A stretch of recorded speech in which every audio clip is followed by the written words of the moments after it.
Hey everybody, Eagle Run 23 here. We've got a package that we've been waiting on for such a long time. And yes, I have my 8.6 Blackout case gauge and a little foam cutout. There's a giveaway going on the channel celebrating 7,000 subscribers. We're already pushing up to 7,600 now. We're going to be at 8,000 before we know it, but thank you guys so much for hanging out. So we're going to look at some ammunition that came in from Montana Blackout. Okay, looks like they've got some boxes that fit perfectly. I like those custom boxes, and we've got another sticker. Black Ammo Matters, Montana Blackout. Okay, so what did I order here? I don't even remember. Oh yes, okay, so we have some 300 grain copper projectiles, and they are 6.5 Creedmoor converted brass, and they are for target range and hunting, recommended for 16-inch and shorter. And then we have a 338 expanding copper projectile. So this one's solid, this one's expanding, 338 grain, 300 grain. Hunting, self-defense. Ooh, self-defense. That's an interesting option for this round. Oh, we got another sticker. Fantastic.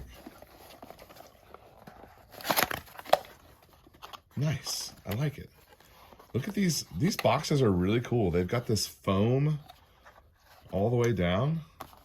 That's awesome. Love it. Pretty easy to pull out. Okay, so an interesting 300 grainer.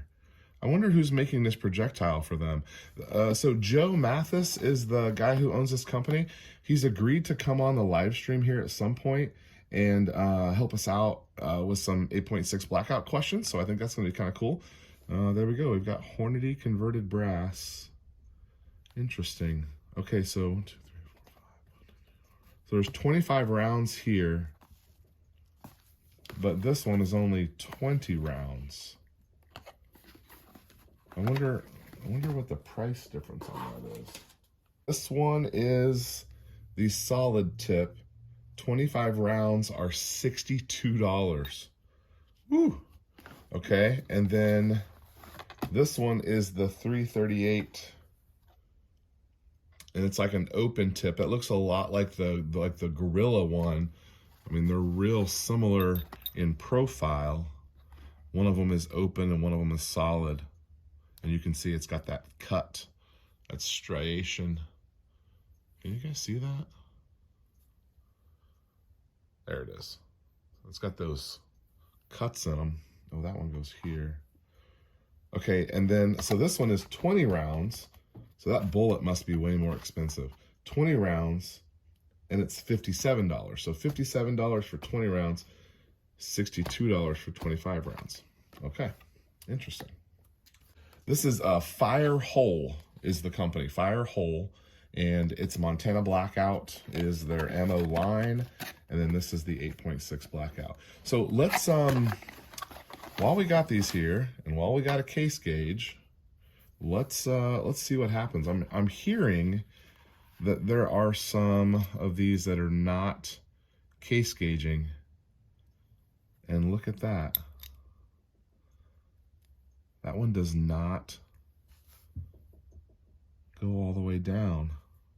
So I slammed it in and it fits, but we've got that guy in there tight now. So if I tap it, it does come out. So from what I hear, and this comes down to a couple things. From what I hear, this neck was not turned, and the concentricity of this projectile being so long that they kind of have a hard time staying straight in there. That's the rumor that I'm hearing. Let's see about the solid one. It goes about the same, but when that bolt slams home, yeah, it goes in there, and Yeah, I mean, it case gauges correctly on that bottom. It's correct on the bottom one and below the upper, so.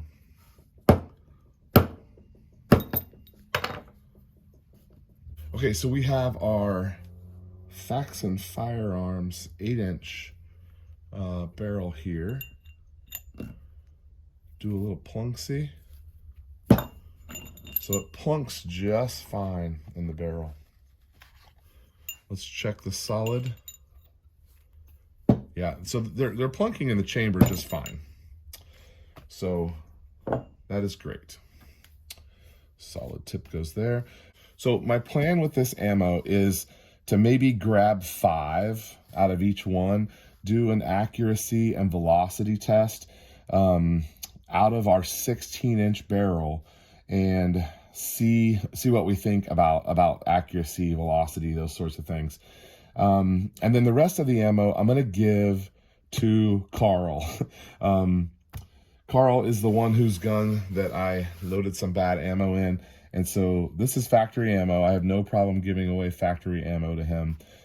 So I'm going to give him some subsonic rounds because his gun pretty much only shoots sub. And actually, I have his gun behind me over here in pieces, at least the upper receiver. We're still working on getting that thing warranted and things like that. Now, as a bonus, for those of you that stayed to the end of this video, I am going to show you some old footage from about a month ago when we met Carl, and he has some Callaway ballistics. No, Callaway ballistics? Yeah, Callaway ballistics subsonic ammo that he purchased from Callaway, and I used my case gauge on it while we were out at the range. This was before we had our unfortunate accident happen, and I'm going to, I'll show you, I'll cut that footage in right here, and you can see me case gauging some different stuff. All right, so here is the Callaway going into the case gauge, and that one I've shoved in there a couple times, so it looks like it's falling. Let's try another one. Yeah, these just, they don't plunk all the way in. Now they will, if you push on it, they will go in, but these technically aren't passing our gauge, but he said they do shoot just fine, which is interesting. And this gauge is made to the minimum chamber spec. That one shoved in there. The fact that this stuff isn't turned is interesting. I want to ask Joe about that long bullet. You know, we're going to be doing some 350 makers once we get our subsonic gun here set up. And, you know, with the whole pistol brace situation going on, my 8-inch Blackout build is kind of on pause because we were going to form that lower receiver, if not just put a pistol brace on it. But now with all that stuff going on, we're kind of on hold with that. I wasn't opposed to doing a Form 1 on it, but now we might be in forever land with the whole pistol situation. I don't know what's going to happen on that. So I'm kind of holding on to that 8-incher. We may just keep, I really like this gun supersonic, and I've said a couple of times I'm really glad that I got to experience the gun supersonic while we've been waiting all this time on our suppressor to get in, which should be any week now. I keep saying that. They said January, February was my estimate, so you know we're coming up on February here, and so I'm kind of hoping every time I check the email, kind of hoping that there's an email from them with our Form 4 in it. So I might just have 8.6 Blackout not suppressed for a while, or I could figure out a way to start doing loads for a 16-inch suppressed gun, which is not as cool, but you know we can do that. That's totally fine. One 8.6 Blackout, I was planning on having 2, so that I didn't have to fool with any gas block buffer spring tuning situation. But it sounds like the ATF has kind of ruined our fun a little bit on that for now. So anyway, Eagle Run 2-3. We'll see you next time.